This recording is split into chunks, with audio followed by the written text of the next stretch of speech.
పరిశుద్ధాత్మ కార్యాల గ్రంథం. ఈ గ్రంథములో కొన్ని ప్రత్యేకతలు ఉన్నాయి. ఈ క్రొత్త నిబంధన గ్రంథములో మొదటి హతసాక్షి ఎవరో తెలుసా? మొదటి హతసాక్షి తెలుసా? లేకపోతే అసలు హతసాక్షి అనేటువంటి వ్యక్తి ఎవరో తెలుసా? పరిశుద్ధ గ్రంథంలో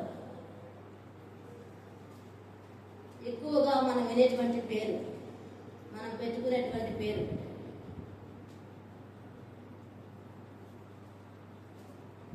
మొదటి హతసాక్షి స్టెఫెను. పరిశుద్ధ గ్రంథంలో, క్రొత్త నిబంధన గ్రంథంలో మొదటి హతసాక్షి స్టెఫెన్. అపోస్తలుల కార్యగ్రంథములో 2వ అధ్యాయంలో దేవుని ఆత్మ కృమ్మరించబడింది. 5వ అధ్యాయంలో అనన్య సప్పిరాల గురించి పరిశుద్ధాత్మ దేవుడు రాయించడం జరిగింది. 6వ అధ్యాయము 7వ అధ్యాయము మనం చదువుకున్నట్లయితే స్టెఫెను గురించి మనకు అర్థమవుతుంది. 6వ అధ్యాయంలో 15 వచనాలు ఉన్నాయి, 7వ అధ్యాయంలో 60 వచనాలు ఉన్నాయి. మొత్తం 75 వచనాలు చదువుకున్నట్లయితే మనకి వారి పరిచర్య విధానం అర్థమవుతుంది. 6వ అధ్యాయం తీసినటువంటి మనము ఈ 6వ అధ్యాయంలో 3వ వచనాన్ని చదువుదాం. 6వ అధ్యాయం 3వ వచనం. కాబట్టి సహోదరులారా ఆత్మతోను జ్ఞానముతోను నిండుకొని మంచి పేరు పొందిన 7 మనుషులను మీలో ఏర్పరచుకొనుడి. మేము వారిని ఈ పనికి నియమింతుము. అయితే మేము ప్రార్థన యందును వాక్య పరిచర్య యందును ఎడతెగక ఇందుమని చెప్పిరి. ఈ మాట జన సమూహం అంతటికి ఇష్టమైనందున వారు విశ్వాసముతోను పరిశుద్ధాత్మతోను నిండుకొనిన వాడైన స్టెఫెను, ఫిలిప్పు, ప్రోకోరు, నికానోరు, తిమోను, పర్మెనాసు యూదుల మత ప్రవిష్టుడును అంతియోకయు వాడును అగు నికాలోసు అనువారిని ఏర్పరచుకొని వారిని అపోస్తలుల ఎదుట నిలువబెట్టిరి. వీరు ప్రార్థన చేసి వారి మీద చేతులుంచిరి. దేవుని వాక్యము ప్రబలమై శిష్యుల సంఖ్య యెరూషలేములో బహు విస్తరించను. ఇక్కడ మనకి కనబడుతున్నారు. పరిచర్య వాక్యము బోధించేవారు ఉన్నారు, కానీ పరిచర్య చేయడానికి వాక్యము బోధించుట విడిచిపెట్టి పరిచర్య చేయడం యుక్తము కాదు గనుక, కాబట్టి సహోదరులారా, ఆత్మతో జ్ఞానముతో నిండుకొని ఉన్న మంచి పేరు పొందినటువంటి 7 శిష్యులను మీలో నుండి ఏర్పరచుకుందాం అంటా ఉన్నారు. వాక్యము చెప్పేటువంటి వారు వాక్యము చెప్పాలి. వాక్యము చెప్పే పనిని విడిచిపెట్టి పరిచర్య చేయడం యుక్తము కాదు. వాక్యము కూడా చెప్పాలి కనుక పరిచర్య చేసేటువంటి పనిని వారు సంఘములో ఉన్నటువంటి పెద్దలుగా ఉన్నారు. అపోస్తలుల శిష్యులు 12 మంది ఉన్నారు. అపోస్తలులు యేసుక్రీస్తు ప్రభువారి శిష్యులు 12 మంది ఉన్నారు. వారిలో యూదా ఇస్కరియోతు తను ఉరిపోసుకొని చనిపోయిన తర్వాత మత్తయి అనేటువంటి వ్యక్తి ఆ శిష్యులలో చేర్చబడ్డాడు. మరి ఆ శిష్యులు దేవుని పని చేస్తూ ఉన్నారు, కానీ పరిచర్య చేయడం కొరకై కొంతమందిని ఏర్పరచుకుంటా ఉన్నారు, సహోదరులను ఏర్పరచుకుంటా ఉన్నారు.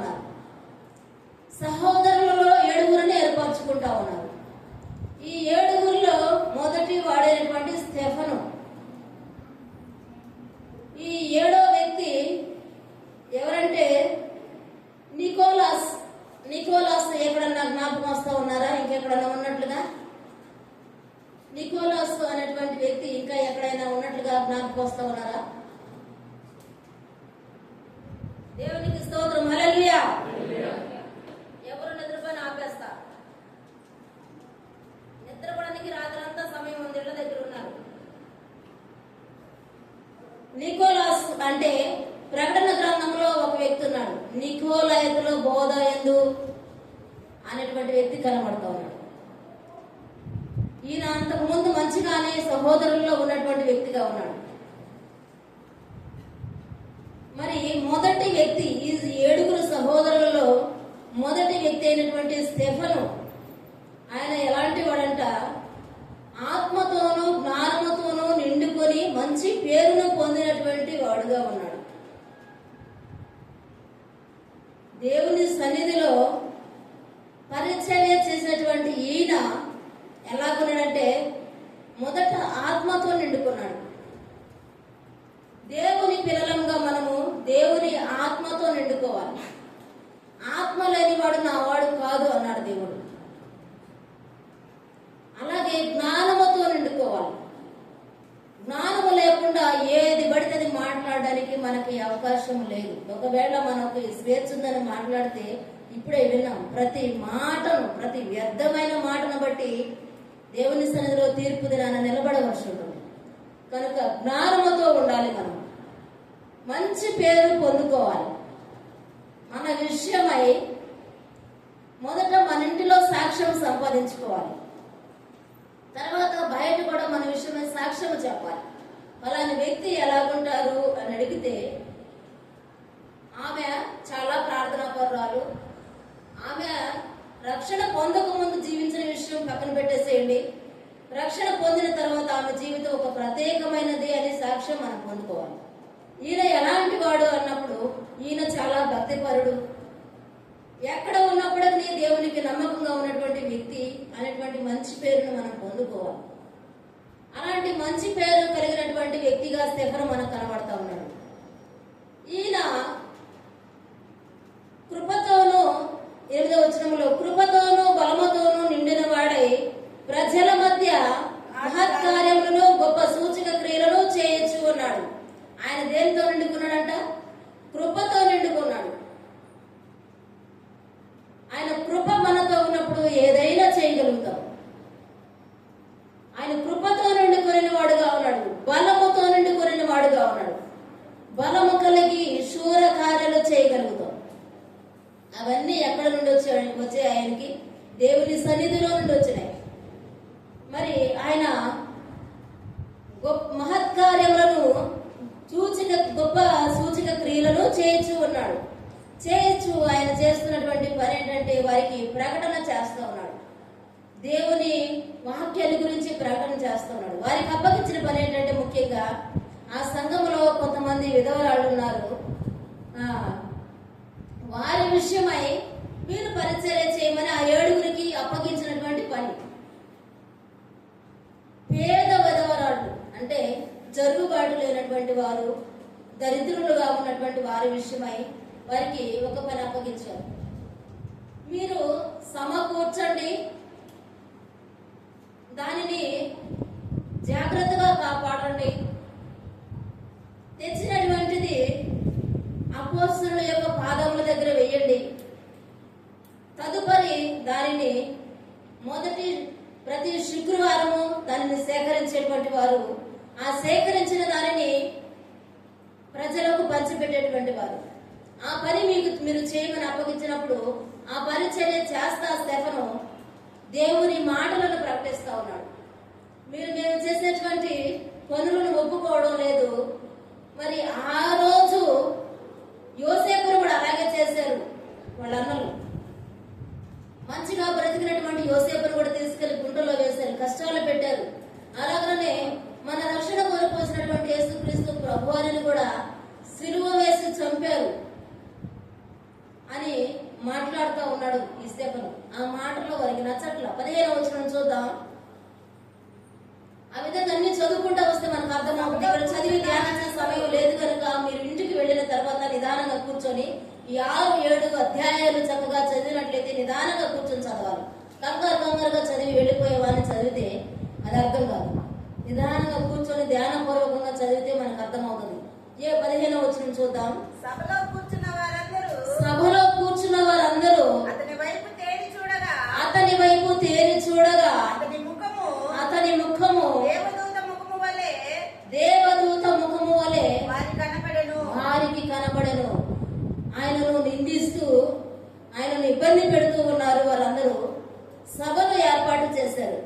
ఆ సభలో కూర్చున్న వారందరంట ఆయన వైపు తేరి చూశారు, నిదానించి చూశారు. నిదానించి చూసినప్పుడు ఆయన ముఖం ఎలా కనబడతా ఉంది? దేవదూత ముఖము వలె కనబడతా ఉంది. ఆయన ముఖము ప్రకాశిస్తా ఉంది. అలాగ కనబడాలంటే, మన ముఖము అలాగ కనబడాలంటే ఏం చేయాలి? మన ముఖానికి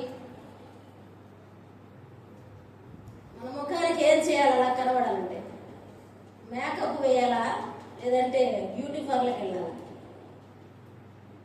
మన ముఖము ప్రకాశించాలంటే మోషే 40 దినాలు సీనాయి పర్వతం మీద ప్రార్థన చేసి దిగొచ్చేటప్పుడు ఎలాగ ప్రకాశించిందో అలాగ ప్రకాశించాలి. అప్పుడే మన ముఖములోనికి వెలుగు వస్తుంది. మన ముఖములో దేవదూత రూపం కనబడుతుంది. అంతేకాని మన ముఖానికి ఏదేదో పూసుకున్నందువలన, మేకప్లు వేసుకున్నందువలన, బ్యూటీ పార్లర్కి వెళ్ళినందువలన మన ముఖములో వెలుగు రాదు, కళ రాదు. ఉన్న కళ పోగొట్టుకోవడం తప్పక, నాకు తెలిసినటువంటి ఒక సహోదరి, ఆమె ఒళ్ళంతా చాలా బాగుంటుంది. ముఖం వరకు ఎట్లుంటుందంటే కమిలిపోయినట్టు నల్లగా అయిపోయి ఉంటుంది. ఆ ముఖం అలా కావడానికి కారణం ఏంటక్క? చేతులు బాగానే ఉన్నాయి కదా అంటే ఆమె చెప్పిన సమాధానం, ఏదేదో పూసుకుందంట మొహానికి, బ్యూటీ పార్లర్కి వెళ్ళిందంట. మొహం భయంకరంగా నలుపైపోయింది, ముద్దులాగా అయిపోయింది ఆ మొహం. దానిని మాత్రం ఇంకెవరు చేతగలరు. మన మొహం కళగా కనబడాలని మనం ఏదేదో చేస్తాం, కానీ మన మొహం ప్రకాశించేది ఇప్పుడు దేవుని సన్నిధిలో ప్రార్థనలో ఉన్నప్పుడు మొహం ప్రకాశించబడింది. దేవునికి స్తోత్రం, హల్లెలూయా. ఆయన ముఖము దేవదూత ముఖము వలె కనబడింది వారికి. వారు తేరి చూడగా ఆయన ముఖము దేవదూత ముఖం వలె కనబడుతూ ఉంది. కానీ వారికి కనబడినా కూడా విడిచిపెట్టారా? ఆయనను విడిచిపెట్టకుండా వారు చేస్తున్నటువంటి పని 7వ అధ్యాయం తీద్దాం. 7వ అధ్యాయం 51వ వచనం నుండి చదువుదాం. ముష్కరులారా, హృదయములను చెవులను దేవుని వాక్యమునకు లోబరచని వారలారా, మీ పితరుల వలె మీరును ఎల్లప్పుడూ పరిశుద్ధాత్మను ఎదిరించుచున్నారు అంటా ఉన్నాడు. ఎంత ప్రసంగం చేస్తూ ఉన్నప్పటికీ, ఎంత పరిచర్య చేస్తూ ఉన్నప్పటికీ, ఆయన ముఖము దేవుని దూత ముఖము వలె కనబడుతున్నప్పటికీ వారి హృదయము ఎలాగుందంట? ముష్కరులారా అంటా ఉన్నాడు. ఆయనకు విసుగు వచ్చేసింది. ముష్కరులారా, మీ హృదయములను చెవులను దేవుని వాక్యమునకు లోబరచనని వల్ల ప్రజలారా అంటా ఉన్నాడు. దేవుని వాక్యానికంట వాళ్ళ హృదయాలను లోబరచకుండా ఉన్నారు, వారి చెవులను లోబరచకుండా ఉన్నారు. వింటున్నారు వాక్యం, మనలాగే ప్రతి వారం వాక్యం వింటూ ఉన్నారు. కానీ వాక్యము విన్నప్పుడు వారి హృదయంలో వాక్యం ఉంటే మొదట వాక్యము చెవులోనికి వస్తుంది. చెవులోనికి వచ్చిన వాక్యము నేరుగా హృదయంలోనికి పెడుతుంది. ఏదైనా సరే మన చెవులో పడిన విషయము మన హృదయంలోనికి పెడుతుంది. ఆ విధంగా వారి చెవులు, వారి హృదయము దేవుని వాక్యాన్ని వినడానికి వీలుగా లేదు. విన్నా కూడా అది వారిలో పని చేయడం లేదు. అదే కదా ప్రకటన గ్రంథంలో ఉంది, చెవి గలవాడు వినుగాక అని పరిశుద్ధ ఆత్మదేవుడు భక్తుడైన యోహాను ద్వారా రాయించడం జరిగింది. వినిన వారు ఎలా ఉంటారు? మనకు ఒక మాట చెప్పినప్పుడు విన్నాం అనుకో, దానిని చేస్తాం ఖచ్చితంగా. చేయకుండా సరే అని వెళ్ళిపోతే అది విన్నట్టు కాదు, త్రోసివేసి వెళ్ళిపోయినట్టు. మరి వారు విననొల్లని వారుగా ఉన్నారు, ఎల్లప్పుడూ పరిశుద్ధాత్మను ఎదిరించుతూ ఉన్నారు. పరిశుద్ధాత్మ దేవుడు మనల్ని ప్రేరేపిస్తూ ఉంటే మనం ఎదిరించుతూ త్రోసి వేసుకొని వాత వేయబడిన మనస్సాక్షి కలిగిన వారమై వెళ్ళిపోతూ ఉంటాం మన ఇష్టానుసారంగా. మరి అలాగే చదువుకుంటూ క్రిందికి వద్దాం. 52వ వచనం,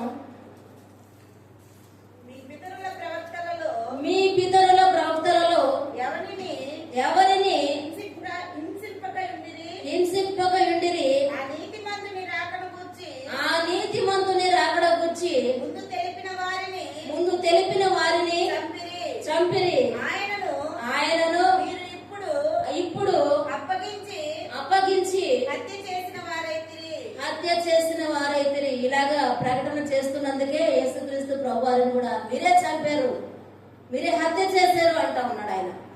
స్టెఫెను మాట్లాడుతూ ఉన్నాడు, చంపిరి ఆయనను మీరు ఇప్పుడును అంగీకరించక హత్య చేసితిరి. దేవదూతల ద్వారా నియమింపబడిన ధర్మశాస్త్రమును మీరు పొందిన రీతిగా పొందితిరి గాని దానిని గైకొనలేదంట. పొందడానికైతే పొందారు, బైబిల్ ప్రతి ఒక్కరి చేతులు ఉంది, కానీ దానిని మాత్రం మనము గైకొనడం లేదు. బైబిల్ పట్టుకొని వస్తాం, బైబిల్ పట్టుకొని వెళతాం, అక్కడ పడేస్తాం. మనం చేసే పని దానిని చదవడం, దానిలో ఏముందా అని గ్రహించడం, దానిని అనుసరించడం ఉండవు. అదే గైకొనడం లేదంట. మరి వారి మాటలు విని కోపముతో మండిపడి అతనిని చూచి పండ్లు కొరికిరి. ఏం చేస్తున్నాడు ఆయన? ఆయన మీద అంత కోపం రావడానికి మంచి పనులే కదా ఆయన చేస్తా ఉంది. ఆయన చేసే పనులు మంచివిగా ఉన్నాయి, ఎందుకంత కోపం వస్తా ఉంది వాళ్ళకి? కోపముతో నిండుకొని వారంట పండ్లు కొరుకుతా ఉన్నారు. నిజమే, మంచి పనులు చేస్తా ఉంటే కోపం వస్తుంది. దేవుని ఆత్మ కార్యాలు జరుగుతూ ఉంటే లోకానుసారులకి కోపం వస్తుంది, బాధ వస్తుంది, పొళ్ళు కొరుకుతారు, వారు ఉరించి వస్తారు మనుషుల వైపు. మంచి పనులు చేయడం ఇష్టం ఉండదు చాలా మందికి. వారు పండ్లు కొరికిరి. అయితే అతడు పరిశుద్ధాత్మతో నిండుకొనిన వాడై ఆకాశము వైపు తేరి చూచి దేవుని మహిమను యేసు దేవుని కుడి కుడి పార్శ్వమందు నిలిచియుండుటను చూచి, ఇక్కడ గమనించండి, ప్రతి ఒక్కరూ చూడాలి. అయితే అతడు పరిశుద్ధాత్మతో నిండుకుని వాడై ఆకాశం వైపు తేరి చూచి దేవుని మహిమను యేసు దేవుని కుడి పార్శ్వమందును నిలిచియుండుట చూచాడంట.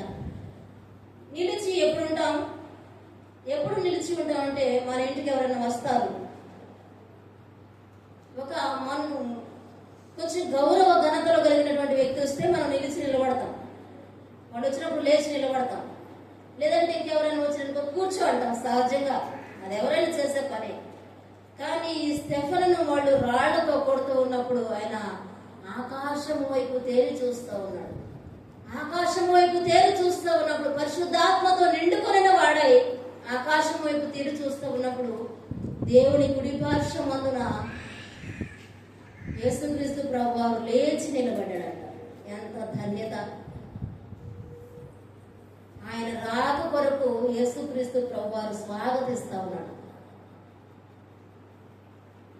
దేవుని బిడ్డలంగా మనము మరణించే రోజు, ఈ లోకయాత్రను ముగించే రోజు దేవుడు మన కొరకు స్వాగతం పలుకునై ఉన్నాడా? మన ఆత్మను దేవదూతలు తీసుకుని వెళ్తారా? ఏ విధంగా ఉంది మన ఆత్మీయ జీవితం? నిజంగా యేసుక్రీస్తు ప్రభువారు లేచి నిలుచున్నాడంట. నిలిచి ఉండుట చూచి ఆకాశము తెరవబడుటయు మనిషి కుమారుడు దేవుని కుడి పార్శ్వమందు నిలిచి ఉండుటయు చూచుచున్నానని చెప్పాను. స్టెఫెను మాట్లాడుతూ ఉన్నాడు, ఆకాశము తెరవబడుట నేను చూస్తూ ఉన్నాను, మనిషి కుమారుడు లేచి నిలబడుట నేను చూస్తూ ఉన్నాను అంటా ఉన్నాడు. అలాంటి విశ్వాసం మనకుందా? అలాంటి ఆత్మీయ జీవితం మనకుందా?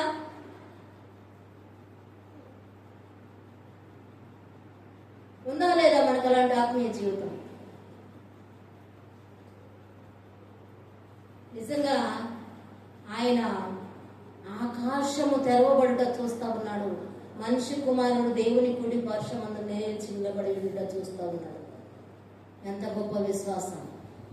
దేవుని సముఖ జీవ కవిలలో, దేవుని సముఖ జీవ కవిలలో నీ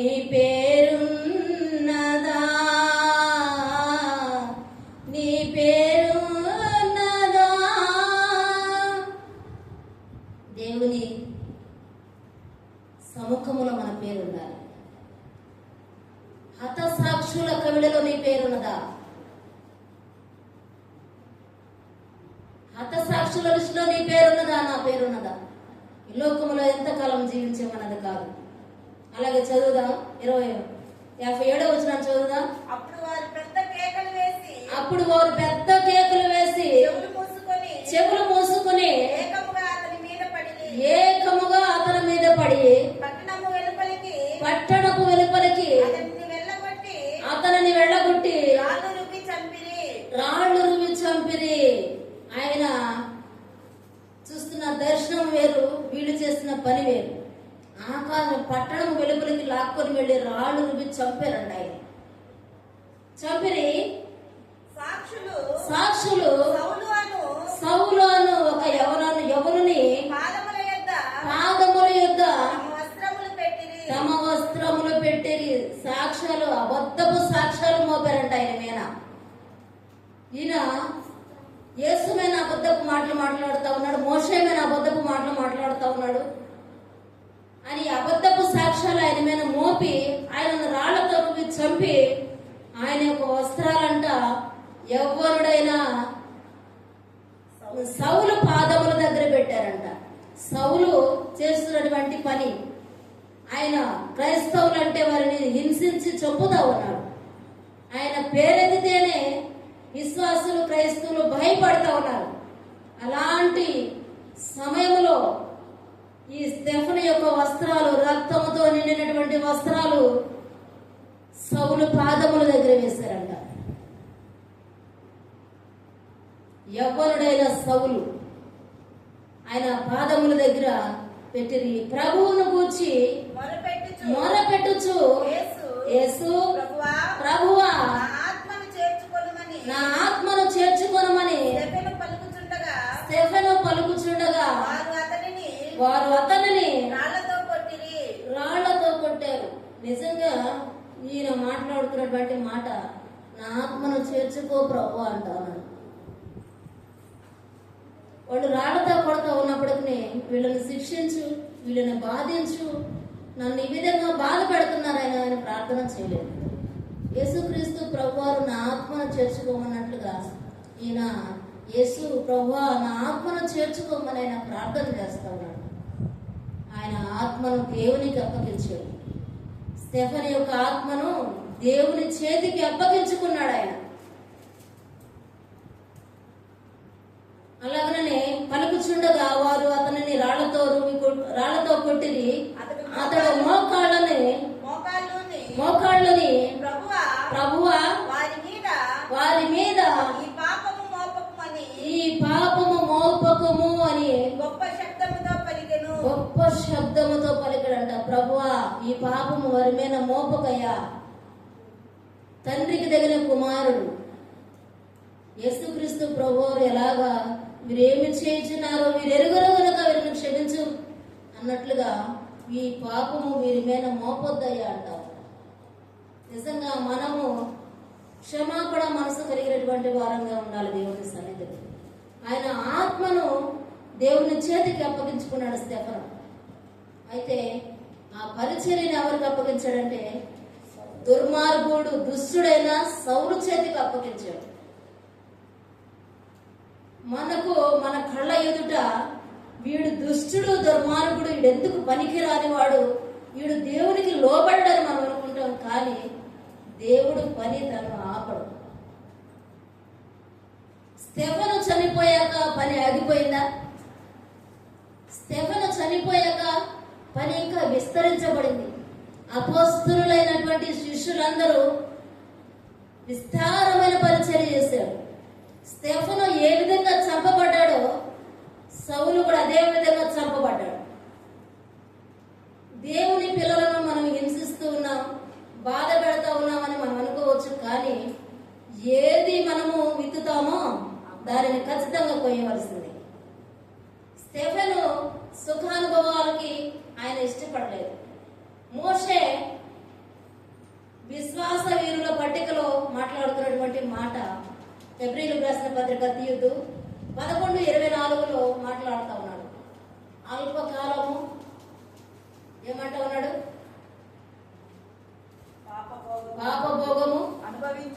అనుభవించట కంటే దేవుని దేవుని ప్రజల విషయమై శ్రమ అనుభవించటం లేదు, నింద గొప్ప భాగ్యం అని ఎంచుకుంటున్నాను అన్నాడు.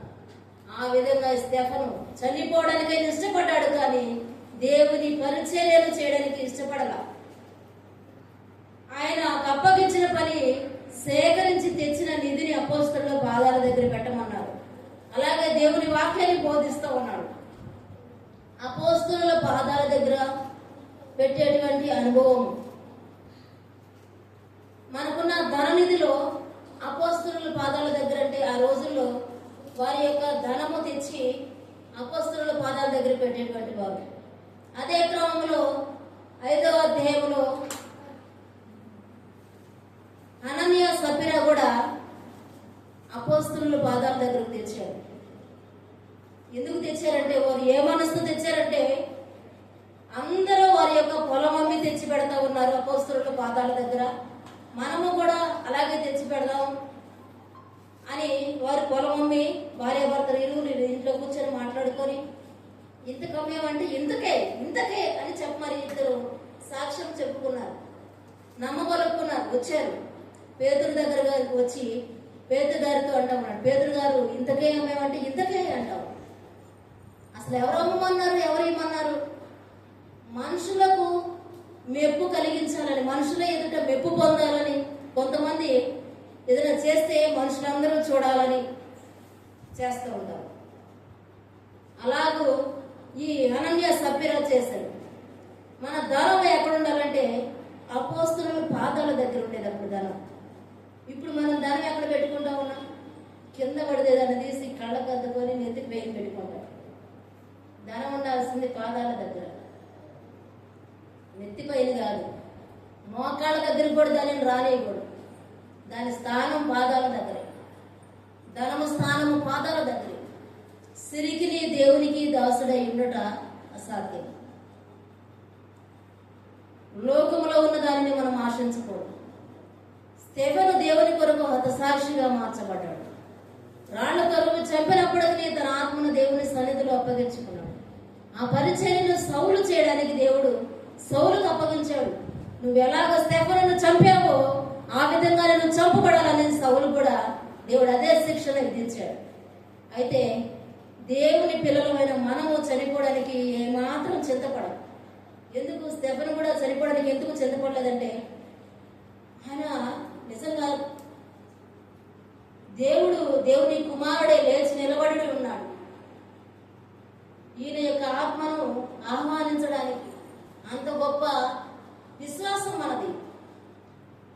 మనము చనిపోయిన మరుక్షణము, మనం ఈ ప్రాణం విడిచిన మరుక్షణం, ఇక్కడ ఆత్మను విడిచిన మరుక్షణము దేవుని దూతలు వచ్చి మనల్ని తీసుకెళ్తారు. అలాంటి నిరీక్షణ మనకు ఉంది కనుక మనము చింతపడని అవసరం లేదు. తెస్సలోనికీ రాసిన పత్రికలో సహోదరులారా నిరీక్షణ లేని ఇతరుల వల్లే దుఃఖపడకూడదు నిమిత్తం అంటాము. మనం ఇతరులలాగా దుఃఖపడకూడదు, బాధపడకూడదు. లోకస్తులకైతే చనిపోవడం అనే మాట అంటే బాధ, దుఃఖం, వేదన. ఎందుకంటే వారు ఎక్కడికి వెళ్తారో వాళ్ళకి తెలియదు కనుక. దేవుని పిల్లలమైన మనకి సంతోషం. ఎప్పుడు ప్రభా నన్ను పిలిచేది అని అడగగలిగిన ధైర్యం విశ్వాసులకి. ఎందుకు ఆ ధైర్యం, ఎందుకు ఆ సంతోషం అంటే మనం ఇక్కడ కన్ను మూసిన మరుక్షణము అబ్రహాములో మన ఆనుకున్నకు కొనుక్కోబడతాము. స్టెఫెనుకు యేసుక్రీస్తు ప్రభు వారి ఆహ్వానాన్ని పలుకుతా ఉన్నాడు. అలాంటిది మన మరణం. అందుకు మనం సంతోషిస్తాం. మరణము తర్వాత ఏముందో మనకు తెలుసు. లోకస్తులకు మరణం తర్వాత ఏముందో తెలియదు కనుక మరణం అంటే కంగారు పడిపోతా ఉన్నారు. హిజ్కియాతో కూడా యెషయా వచ్చి, ప్రవక్త అయిన యెషయా, నువ్వు మరణం పోతా ఉన్నావు, నీ ఇల్లు చక్కబెట్టుకోమని చెప్పినప్పుడు ఆయన ప్రార్థన చేశాడు దేవుని సన్నిధిలో. అయితే మరణం అవ్వక ముందు మనము మన ఇల్లు చక్కబెట్టుకోవాలి. స్టెఫెను మరణించాడు కదా, రాళ్లతో రువి చంపాడు ఆయన్ని. అయితే ఆయన చంపబడిన తర్వాత ఆ పరిచర్య ఆగిపోలేదు. యోహాను సువార్త తీద్దాం, ఒక మాట చదువుకుందాం. యోహాను సువార్త 12వ అధ్యాయం 24వ వచనంలో ఒక మాట ఉంది.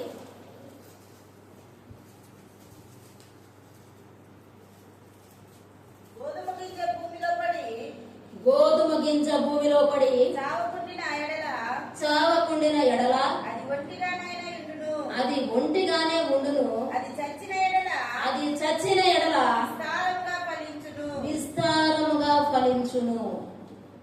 గోధుమ గింజ విశ్వాసులమైన మనము ఎలాంటి వారం అంటే గోధుమ గింజలు లాంటి వారు. గోధుమ గింజ భూమిలో పడి చావకుంటే అది ఒంటిగానే ఉంటది. భూమిలో పడి ఎప్పుడైతే అది చనిపోయి మొక్కెత్తుతుందో అప్పుడే విస్తారమైన పంట వచ్చేది. ఒక క్రైస్తవునిగా మనము చనిపోతే మన తర్వాత విస్తారమైన సేవకులు లేస్తారు, విస్తారమైన క్రైస్తవులు విశ్వాసులు లేస్తారు. యేసుక్రీస్తు ప్రభువారు చంపబడి తిరిగి లేచిన తర్వాత అపోస్తలులందరూ, ఆయన శిష్యులందరూ బలమైన సాధనాలుగా వాడబడ్డారు. పరిచర్య బలముగా జరిగింది. స్టెఫెను చనిపోయిన తర్వాత ఎవరైతే దుర్మార్గంగా ప్రవర్తించారో వాడినే దేవుడు కొట్టుకున్నాడు. స్టెఫెను ఎలాగ చనిపోవడం జరిగింది, అలాగే సౌలు కూడా చనిపోవడం జరిగింది. మనం అనుకుంటాం దేవుని బిడ్డలను చంపుతున్నాం, దేవుని బిడ్డలను ఆటంకపరుస్తూ ఉన్నాం, దేవుని బిడ్డలను ఇబ్బంది పెడతా ఉన్నాం అని మనం సంతోషించవచ్చు. కానీ దేవుని సన్నిధిలో ఆనందము పొందుకోవడానికి వారు వెళతా ఉన్నారు. మిగిలి ఉన్న మనము శ్రమల పాలవుతాం. దానిని గ్రహించాలి. అన్యాయపు అబద్ధపు సాక్ష్యాలు మోపారు స్టెఫెను పైన. దేవుని పని జరుగుతూ ఉన్నప్పుడు, దైవ కార్యాలు జరుగుతూ ఉన్నప్పుడు అబద్ధపు సాక్ష్యాలు మోపేవారు ఉంటారు, అన్యాయమైన మాటలు మాట్లాడేవారు ఉంటారు. సేవకులు ప్రవీణ్ పగడాల గారి విషయంలో కూడా అన్యాయమైన తీర్పు జరిగింది. ఆయన చనిపోవడం జరిగింది, కానీ ఆయన చనిపోయినాకే గొప్ప ఐక్యత లేచింది, గొప్ప జ్ఞానము కనువిప్పు విశ్వాసంలో కలిగింది. అలాంటి దైవ సేవకులు వేల కొలదిగా దేవుడు లేపుతాడు. గోధుమ గింజ భూమిలో పడి చావకపోతే అది ఒంటిగానే ఉంటుంది. అది భూమిలో పడి చచ్చిన ఎడల విస్తారమైన పంట వస్తుంది. దేవుని పిల్లలముగా మనకు భయపడవలసినటువంటి అవసరం లేనే లేదు. మన నిరీక్షణ దేవుని సన్నిధికి చేరేటువంటిదిగా ఉంది. అలా దేవుని సన్నిధికి చేరాలంటే ఆయనకున్న లక్షణాలు మరొకసారి మనం జ్ఞాపకం చేసుకొని ముగించుకుందాం. అపోస్తలుల కార్యాలు 6వ అధ్యాయం కింద మరొకసారి ఈ మాటలను జ్ఞాపకం చేసుకొని ముగించుకుందాం. ఆయన ఆత్మతో నిండుకున్నాడు, జ్ఞానముతో నిండుకున్నాడు, మంచి పేరును పొంది ఉన్నాడు. అలాగనే ఆయన బలముతోనూ నిండుకున్నాడు, కృపతోనూ బలముతోనూ నిండుకున్నాడు. ఇవన్నీ మనకి ఉండాలి. ఏమేమి ఉండాలి? మనకి జ్ఞానం ఉండాలి, ఆత్మ ఉండాలి మొదట, తర్వాత జ్ఞానము ఉండాలి, మంచి పేరు ఉండాలి ఎక్కడికి వెళ్ళినా. అలాగే మనము బలముతో నిండుకోవాలి, కృపతో నిండుకోవాలి. ఇవి మనకున్నప్పుడు మనం దేనికి భయపడవలసినటువంటి అవసరం లేనే లేదు. మనము క్రీస్తుని ధరించుకున్నటువంటి వారము కనుక నిజంగా ఎంత గొప్ప ధన్యత పొందుతున్నాడు స్టెఫెను గారు. అంత మంచి ఆహ్వానాన్ని ఆయనకు దేవుడిచ్చాడంటే ఈరోజు మనకు అలాంటి ఆహ్వానం ఉంటుందా? లాజరును దేవుని దూతల చేత కొనుక్కోబడ్డాడు. దరిద్రుడిగా ఈ లోకంలో జీవించినప్పటికీ ఆయన ఆత్మను దేవదూతలు వచ్చి తీసుకెళ్లారు భద్రంగా. తండ్రి రొమ్మును ఆనుకున్నట్టుకు తీసుకోబడ్డాడు, కొనుక్కోబడ్డాడు. దేవుని పిల్లలంగా మనము అలాంటి ఆత్మీయ జీవితం కలిగి జీవించాలి. ఆత్మతో నిండుకోవాలి, జ్ఞానముతో నిండుకోవాలి, మంచి పేరును సంపాదించుకోవాలి, కృపతో నిండుకుని వారమై ఉండాలి, బలముతో నిండుకొని దేవుని పని చేయాలి. అలాగ చేసినప్పుడు మనకు దేని విషయంలో భయం అవసరం లేదు.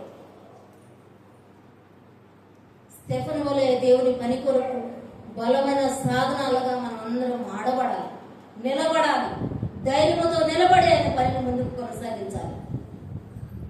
ఆయన తన ఆత్మను తండ్రి చేతికి అప్పగించాడు, పరిచర్య సౌలు చేతికి అప్పగించాడు. మన చేతికి వచ్చిన పనిని మనము చేయాలి. ఈరోజు ఈ పరిచర్య మన చేతుల్లో మనము చేయాలి. పనిని ధైర్యముగా చేయాలి. సౌలు మారి పరిచర్య చేస్తా ఉంటే ఎవరు నమ్మల. సౌలుని భయపడి పరిగెత్తుతూ ఉన్నారు ఇళ్లలోకి. సౌలుతో దేవుడు ఏం మాట్లాడాడు? సౌలా సౌలా, నువ్వు హింసించుతున్నటువంటి యేసుని నేనే. దేవుడే హింసించాడు సౌలు, కానీ దేవుడు విడిచిపెట్టాడా? మనుషులను హింసిస్తున్నావు అని మనం అనుకుంటాం, కానీ మనం హింసిస్తుంది ఎవరంటే దేవుణ్ణి. అది తెలుసుకోవాలి, అది తెలుసుకొని మనం పని చేయాలి. విరిచే దేవుడు మన దేవుడు. సౌలును విరిచాడు దేవుడు, ఆయన పని కొరకు వాడుకున్నాడు. అలాగా మనందరినీ దేవుడు తన ఆత్మతో నింపాలని మనం ప్రార్థన చేసుకున్నాం. తలవచ్చుదాం. ఈ కొద్ది మాటలు దేవుడు మన వెనుకల్లో దిగుచుగాక. స్తోత్రము తండ్రి, వందనాలు ప్రభా. మహాకరుణ మహోన్నతుడా, మమ్మల్ని ఇంతవరకు ప్రేమించిన దేవా మీకు స్తోత్రాలు. మా ప్రభా మీకు వందనాలు చెల్లిస్తున్నాను. ఆయన స్టెఫెన్ ద్వారా మాతో మీరు మధ్యాహ్న సమయంలో మాట్లాడారు నాయన, మీకు స్తోత్రాలు ప్రభా. స్టెఫెన్ అనగా కిరీటము అనే అర్థము నాయన, మీకు స్తోత్రాలు ప్రభా. అయ్యా నిజంగా ఆ కిరీటాన్ని పొందుకున్నాడు స్టెఫెన్ తండ్రి, మీకు స్తోత్రాలు. మా ప్రభా వందనాలు చెల్లిస్తున్నా. ఆ విధమైనటువంటి విశ్వాసము మీరు మాకు దయచేయండి నాయన. ఆత్మతో నింపండి నాయన మమ్మల్ని ప్రభా. ఆత్మ కార్యాలు మాలో జరిగించండి తండ్రి, కృప చూపండి అయ్యా. స్తోత్రాలు. మీ పని మేము చేస్తూ ఉన్నప్పుడు నిజంగా ఎన్నో నాయన తండ్రి ఆటంకాలు, అవరోధాలు ప్రభా, అబద్ధపు సాక్ష్యాలు మా మీద మోపేవారు ఉన్నారు నాయన. మేము చూస్తూ ఉన్నాం కనులారా తండ్రి, అనుభవిస్తూ ఉన్నాం నా తండ్రి, మీకు స్తోత్రాలు ప్రభా. అయితే నాయన బలముతో నిండుకున్నాడు స్టెఫెన్, కృపతో నిండుకున్నాడు నాయన, జ్ఞానముతో నిండుకున్నాడు ప్రభా, మీకు స్తోత్రాలు. ఆ విధంగా మమ్మల్ని నింపండి నాయన, నిండు మనసుతో మమ్మల్ని నింపండి తండ్రి, మీకు స్తోత్రాలు నాయన. అయ్యా కాలేబట్టు ఉన్నాడు తండ్రి, మీకు స్తోత్రాలు. నిండు మనసుతో నేను దేవుని వెంబడిస్తున్నాను అంటున్నాడు అయ్యా, మీకు స్తోత్రాలు. ఆ విధంగా నిండు మనసుతో వెంబడించే కృపను మీరు మాకు దయచేయండి మా తండ్రి, మీకు స్తోత్రాలు. అపవాది మోమైన అబద్ధపు సాక్ష్యాలు మోపుతూ ఉన్నప్పుడని వాటిని జయించి నా ప్రభా మీ సన్నిధిలో నమ్మకస్తులుగా మీరు మాకు ఇచ్చిన పనిని నమ్మకంగా చేసే కృపను, జ్ఞానమును మాకు దయచేయమని, కృప చూపమని మా తండ్రి మమ్మల్ని అందరం నా ప్రభా మీ రాజ్యములోను నా తండ్రి ప్రభా చేరేటువంటి గొప్ప భాగ్యాన్ని మాకు దయచేయండి తండ్రి, స్తోత్రాలు.